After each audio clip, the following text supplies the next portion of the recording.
Pemerintah berencana mengalihkan pelaksanaan program makan bergizi gratis atau MBG dari Satuan Pelayanan Pemenuhan Gizi ke kantin sekolah, khususnya untuk menjangkau wilayah tertinggal, terdepan, dan terluar atau 3T. Sejumlah sekolah menyambut positif rencana tersebut, namun menilai perlu peningkatan fasilitas dan kapasitas pengelola agar kualitas serta keamanan pangan tetap terjaga. Kepala Badan Gizi Nasional Nanik Esdeyang mengubah pendekatan pelaksanaan program makan bergizi gratis di wilayah 3T. Alih-alih membangun dapur baru, pemerintah akan memanfaatkan sejumlah fasilitas yang sudah ada seperti kantin sekolah dan juga dapur umum untuk memperluas jangkauan program secara efektif dan juga efisien.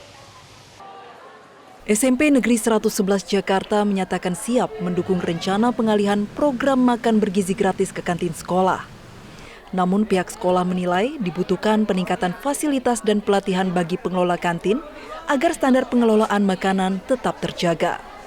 Kepala Satuan Pelaksana SMPN 111 menjelaskan, pelatihan menjadi kebutuhan utama mulai dari penerapan kebersihan, penanganan bahan makanan, hingga penyajian menu bergizi dan higienis. Dengan 14 kantin yang dimiliki, sekolah menilai produksi 926 paket makanan per hari dapat dilakukan melalui pembagian tugas antar kantin, sehingga kualitas dan kebersihan makanan tetap terjaga. Pihak sekolah juga menilai kebijakan ini berpotensi menggerakkan kembali usaha kantin yang terdampak penurunan pembelian sejak program MBG diterapkan.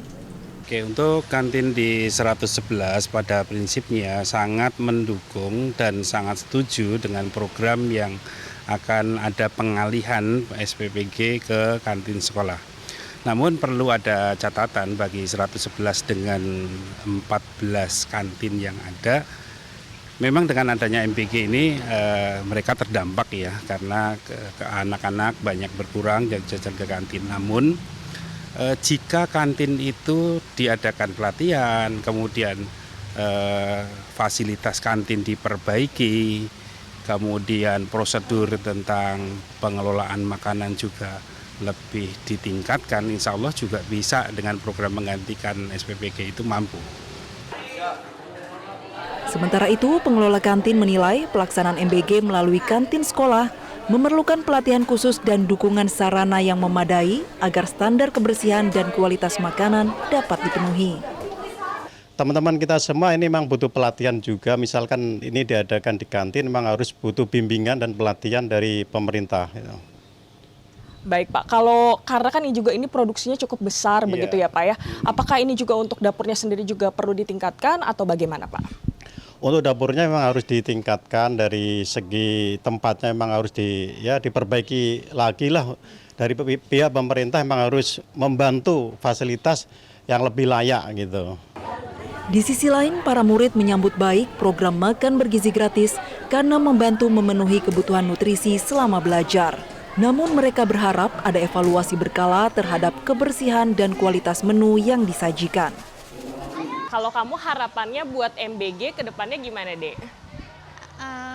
Lebih banyakin porsinya kali ya. Ya. Kalau aku sih ya juga sama, banyakin porsinya, terus juga kayak menurut aku tuh perhatiin kebersihannya juga.